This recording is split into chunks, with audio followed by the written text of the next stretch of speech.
Bienvenue à tous dans ce premier numéro de À la lumière de la parole, une émission où on prend le temps ensemble de s'arrêter et surtout de laisser la parole de Dieu éclairer notre vie, éclairer les réalités même de notre quotidien. Et si vous êtes là, c'est certainement parce que vous aussi, vous avez besoin de cette lumière. Alors, sur ce plateau, je ne suis pas seul. Alors, je suis accompagné d'une personne assez merveilleuse. C'est la deuxième fois qu'elle répond à l'invitation. Bon, ça, je vais garder ça pour autre jour. Josiane Grace, merci d'avoir accepté notre invitation. Merci à vous de m'avoir invité. Je suis très honorée d'être présente. Wonderful, merci beaucoup. Elle est chrétienne, elle est créateur de contenu, elle est aussi hôte d'un podcast à ma table. Je vais la laisser se présenter à quelques mots et après on revient. Moi, je suis Josiane Grace Okito. Je suis créatrice de contenu sur les réseaux sociaux, Instagram, TikTok et Facebook, et même aussi sur YouTube parce que j'ai un podcast qui est dénommé À ma table.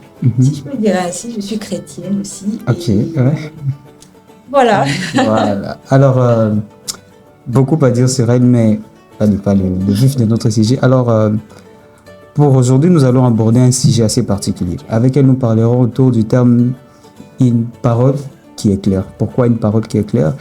Avant qu'elle ne reprenne la parole, nous lisons dans le livre de Psaume, le 119e verset.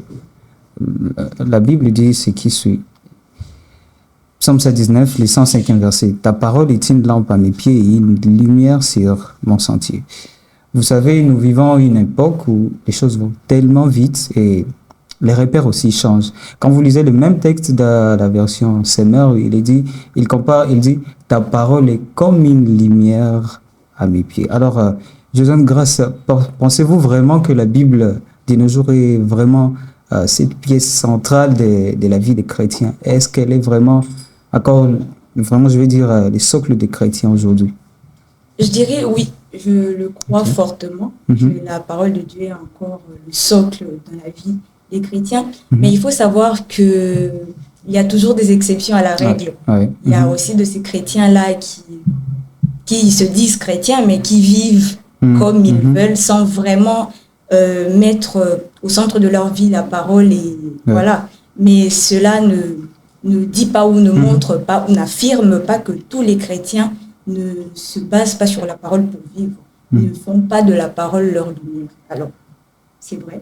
Les chrétiens, aujourd'hui encore, la parole de Dieu est leur lumière. Je crois. J'espère vraiment parce que, vous savez, de nos jours,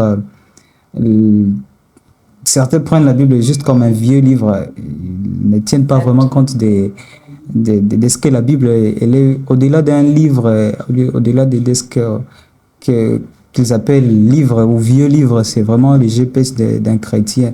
Et à la matière, il y a un évangéliste, George Miller, l'allemand, en réponse à ce qu'il voulait savoir comment est-ce qu'un chrétien pouvait acquérir de la foi. Il donne 3 prérogatives, mais la première qui retient vraiment mon attention pour rester dans l'idée même de notre thème d'aujourd'hui, il dit, pour qu'un chrétien acquiert de la foi, il dit d'abord, premièrement, c'est par la lecture de la Bible et la méditation. Et donc, Josiane Grace, comment avez-vous découvert la Bible pour la première fois? Personnellement, moi, je me rappelle, la Bible pour la première fois, quand je l'ai découvert, c'était après que j'ai reçu le Seigneur. J'avais une petite Bible comme ça. Je la lisais de temps en temps, mais ce jour-là, bizarrement, j'ai commencé à lire Matthieu, chapitre 1, verset 1. Et je me souviens toujours, il y a quelque part, le verset qui me restait en tête. Jésus leur dit, suivez-moi et je vous ferai pécheurs d'hommes. Alors, comment avez-vous découvert la Bible? Est-ce que c'était à l'école du dimanche? Est-ce que c'était dans quelles circonstances? Déjà, moi, je suis née dans une famille chrétienne. On allait à l'église et tout. Et depuis toute petite, j'étais à l'école divine. Et j'ai vraiment découvert la Bible. Je suis entrée vraiment en contact avec la Bible quand j'étais très petite. C'était pendant la période de préparation de Noël. Et on devait faire des récitals et tout ça. Et du coup, cette année-là, je devais mémoriser un tout petit verset. J'avais environ 5 ans ou 7 ans, quelque chose dans le genre. Wow. Et Ok. c'est même mon verset préféré, Psaume 150, verset 6. Ok. Ouais, c'est vraiment là que j'ai vraiment été en contact avec la Bible, pour la toute première fois. Wow. Et la suite? Mais après, c'est vrai que j'étais en contact avec la Bible, mais c'était pas devenu mon GPS, comme je peux le dire. Ok. Mais c'est bien plus tard, des années plus tard, je pourrais dire 10 ans plus tard, que lorsque j'ai donné ma vie à Jésus, lorsque j'ai commencé à suivre Jésus, c'est là maintenant que j'ai vu et compris même le sens de ce passage que je dis être mon passage préféré d'un autre regard. J'ai vu ça d'un autre regard. Voilà. Wow. Justement, pour être dans l'idée de ce qu'on s'est dit ici, vous savez, il y a beaucoup qui lisent la Bible, mais sans vraiment comprendre ce qu'ils lisent. Parce que, admettons-le, quand on se le dit, c'est toujours pas facile de lire la Bible, et à un moment, on lit juste pour lire. On ne comprend pas ce qu'on lit. À un moment, on ne comprend même pas pourquoi on lit. Et on a fait, voilà, les récits, les textes qu'il faut vraiment lire à tout moment. Comme un roman. Oui, et sans rien comprendre. Alors, pensez-vous vraiment que les gens de nos jours ne lisent pas la Bible parce qu'ils n'ont pas le temps, ou peut-être parce qu'ils ont beaucoup d'occupations, ou parce qu'ils ont prioritisé, voilà, ils ont donné la priorité à autre chose que la Bible. Parce que, voilà, un jeune qui se dit, moi, j'ai pas le temps, je suis tout le temps à la fac, je suis tout le temps boulot et tout ce qui va avec. Qu'est-ce qui en est vraiment la base? Qu'est-ce qui est à la base du fait que de nos jours, on ne laisse vraiment plus la parole de Dieu vraiment éclairer notre quotidien? Bon, je pense vraiment que c'est le fait qu'on puisse penser que lire la Bible, généralement c'est le matin qu'on le fait. Lire la Bible, ça va nous prendre beaucoup de temps et on n'aura pas le temps d'aller au travail, d'aller à la fac. Alors que généralement pour lire la Bible, tu peux lire un chapitre par jour, ça peut te prendre 2 à 5 minutes.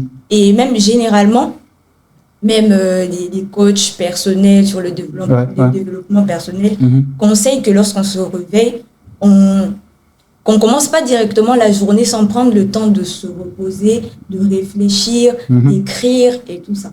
Mais il s'avère que, par exemple, ici à Kinshasa, on est pressé d'aller à l'université, au travail, à cause de la route, les embouteillages et tout ça.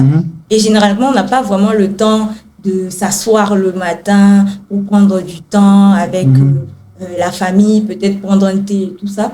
Et il y a un jour, j'étais en train de suivre, je pense, une prédication du pasteur Marcelo. Il avait dit que à un certain moment dans sa vie, il est arrivé à un niveau où il n'avait plus vraiment le temps le matin pour pouvoir s'asseoir, ou même dans la journée pour pouvoir lire la Bible. Et alors, il a inséré la lecture de la Bible à un quotidien qu'il faisait. Par exemple, le matin, on prend le temps pour brosser ses dents. Et généralement, on est sur notre téléphone. Tu vois, quelqu'un est là sur TikTok en train de brosser ses dents. Et en lieu et place de pouvoir être sur TikTok, tu prends ces minutes-là en brossant tes dents, tu lis la Bible, même un verset, 2 versets, un chapitre. Même dans le bus ou dans le transport, au lieu de, je sais pas moi, scroller sur les réseaux sociaux, tu peux prendre le temps de pouvoir vérifier, même lire la Bible, un chapitre, un verset. Il y a même des systèmes de Bible audio. Bien sûr, tu peux mettre tes casques et tu écoutes la parole de Dieu. Même arrivé à la fac, des fois, le professeur, on dit 8 heures, mais lui, il vient sortir à 9 heures. Tu as tout le temps, au lieu de discuter avec tes amis et tout. Tu peux prendre, je sais pas, 5 minutes avant de discuter avec tes amis.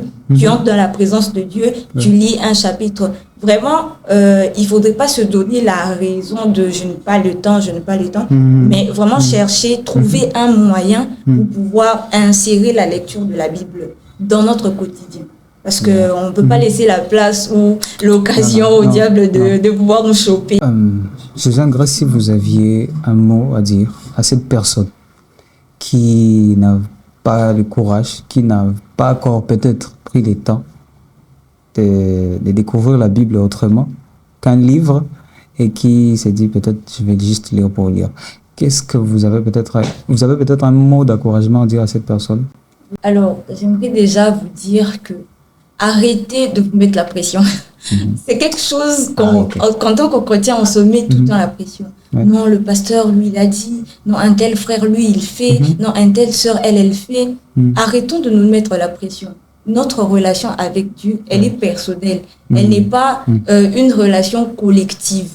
Il faudrait savoir que ce que toi, tu vis avec le Seigneur dans le secret, un autre frère ou une autre sœur n'est pas forcément obligé de vivre la même chose. C'est vrai que ton frère, ta sœur, le pasteur a pu te partager ça pour te montrer la grandeur de Dieu, pour te montrer à quel point l'Éternel est bon, pour te montrer comment est-ce que lui ou elle a une relation avec le Seigneur. Mais que cela ne soit pas pour toi une façon de te mettre la pression. Non, en tout cas, parce que moi, je connais des gens qui se culpabilisent. Par exemple, je connais, ils n'ont pas lu la Bible, ils se culpabilisent. Et tellement qu'ils se culpabilisent, ils n'arrivent même pas à aller encore prendre de la Bible et à pouvoir lire. Alors que ce n'est pas ça le but. Le but, c'est de passer le temps avec le Seigneur.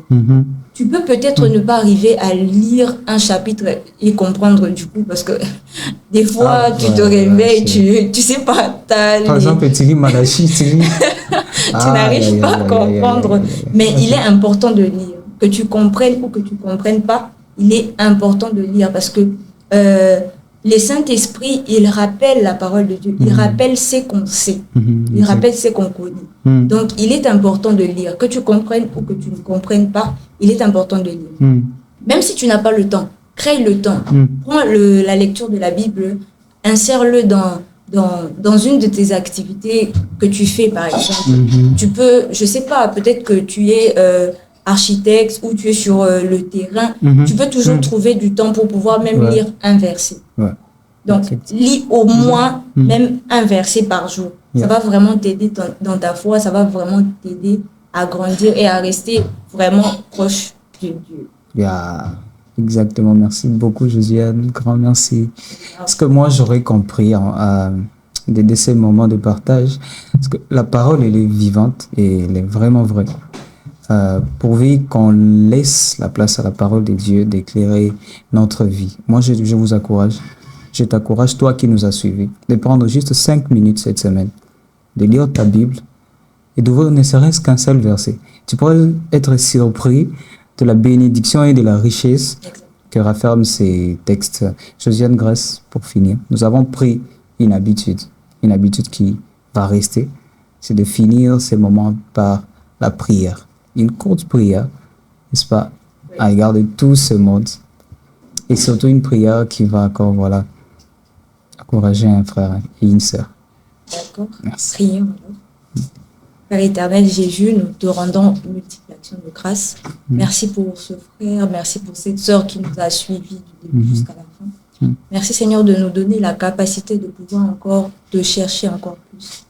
Merci de nous donner le temps et l'intelligence de pouvoir insérer la lecture de la Bible dans notre quotidien. Seigneur, ne nous laisse pas le temps de pouvoir nous justifier. Ne nous laisse pas le temps de pouvoir nous dire qu'on n'a pas le temps, qu'on fera ça après, que nous ne puissions pas procrastiner ce que nous devons faire dans l'immédiat. Père éternel Jésus, fortifie-nous. Seigneur, pour ceux qui sont culpabilisés parce que ça fait autant de temps qu'ils n'ont pas cherché, qui n'ont pas ouvert leur Bible.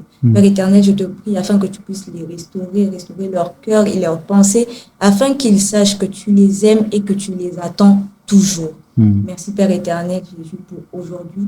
C'est ainsi que nous disons merci Père.